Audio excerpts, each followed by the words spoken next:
Hi there, welcome to another episode of Park Bench Estes Park. Today I'm out and about and I am meeting with Kendra Ryan of Estes Park Yoga. Thank you so much for joining us. Thank you. I actually kind of found Kendra on the Facebook page and it sounded really interesting. Great, well, thanks for reaching out. Well, I'm glad you're here. So, well, first of all, tell us a little bit about Estes Park Yoga. So Estes Park Yoga is a small yoga studio. We have 5 other instructors and myself, and we've been in business since 2015. So you've been in here a while. We have, so not in this space, and it was started by another owner, and then I purchased the company in 2016, and we used to be downtown, and then we moved over here now. We're on Big Thompson below co-working, and we have a beautiful studio space here where we teach individual classes, and then in the summertime we also teach outside on a deck.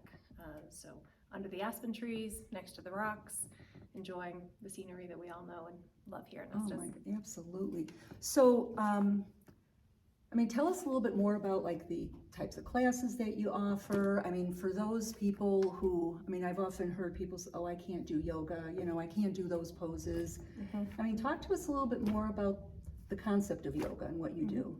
So that's my favorite one too. People say, I can't do yoga, I can't touch my toes. And I say, well, how do you trim your toenails? Oh, there you go. You bend your knees, right? Well, we do the same thing. And if you do nothing else with yoga, if you consciously breathe, if you take the time to just notice your breath every day, that is the fundamental essence of yoga.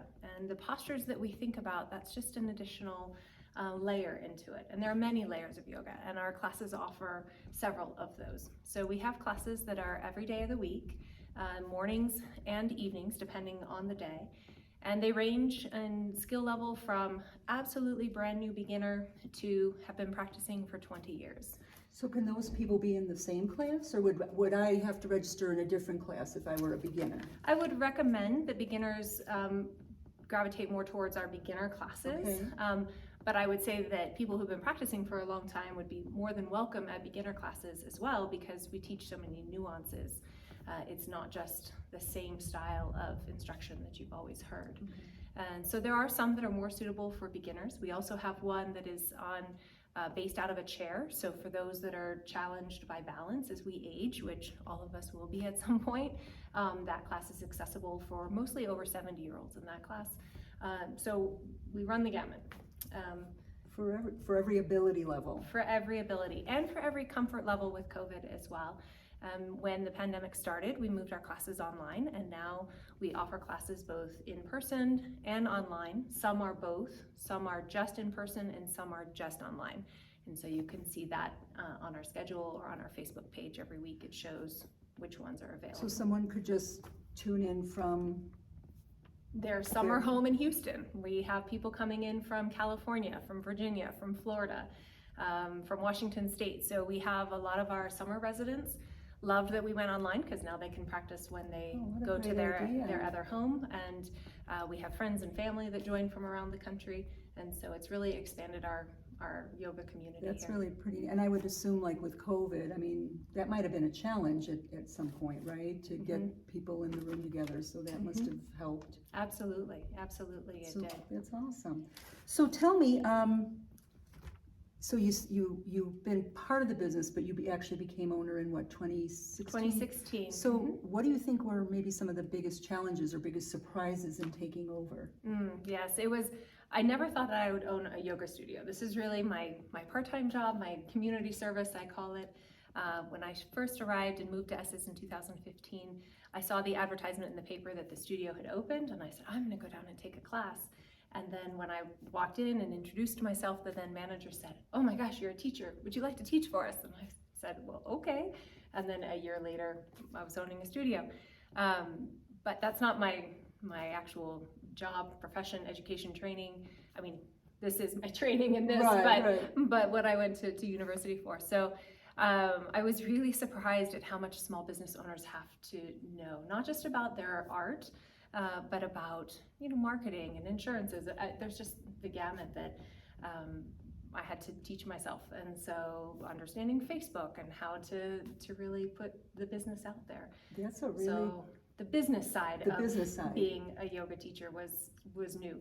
Teaching yoga, I've been doing that for 13 years. I've been practicing for 22 years. Oh, wow. So the yoga side of it is natural to me. It's a part of my day, whether I'm teaching or not. But to have it be a business is quite different. That's a very good point, Mm-hmm. especially nowadays, all the keeping up with the Facebook and what we're doing here. One Exactly. of the reasons we're here. So you've been in Estes Park since 2015. Mm-hmm. That's when we moved. What is one of your favorite parts about living here? Oh my gosh. Well, I've lived here since 15, but I've been coming here since I was a baby, like most people. Right? My great grandmother bought a cabin here in the early 60s. My great aunts and uncles were here in the early 50s. And so ever since I can remember, driving in on 36 and dropping in and seeing the Mummy Range, to me is coming home, even when I didn't live here. And so now that I live here, and even when I go out of town and come back still, it's like, wow. I think it's for just all of us, beautiful. literally that breath of fresh air when you come up, Exactly. I feel and the same way. The dark skies at night too. We just got back from being down south, and it was like, oh, I'm home again. The dark skies and those beautiful stars, and so. The things we tend to take for granted sometimes. Mm-hmm. So is there something that you'd like to cover that I didn't? I mean, we're gonna be sure to post contact information and everything on the Park Mm-hmm. Bench page. Mm-hmm. Anything that I didn't mention that you might wanna talk about? I just want to reinforce that yoga is a practice for everybody. There's debate whether some think that it's a religion or some think that it's a philosophy. I just prefer to think of it as a way of life or a worldview, and it's compatible with all other beliefs. You're not limited by your physical abilities. It's really fundamentally the breath and the mind and the body, and we can adapt that for wherever someone is. So, Well, that's great. mm-hmm. Well, thank you so much for Thank you, Liz. giving us some time out of your busy day. So nice to meet Kendra. Again, all the contact information will be on the Park Bench Estes Park page. I'm Liz Kozar. I am the sponsor of Park Bench. If you know of a small business that might want to be featured, please let me know, and we hope to see you again soon. Bye-bye.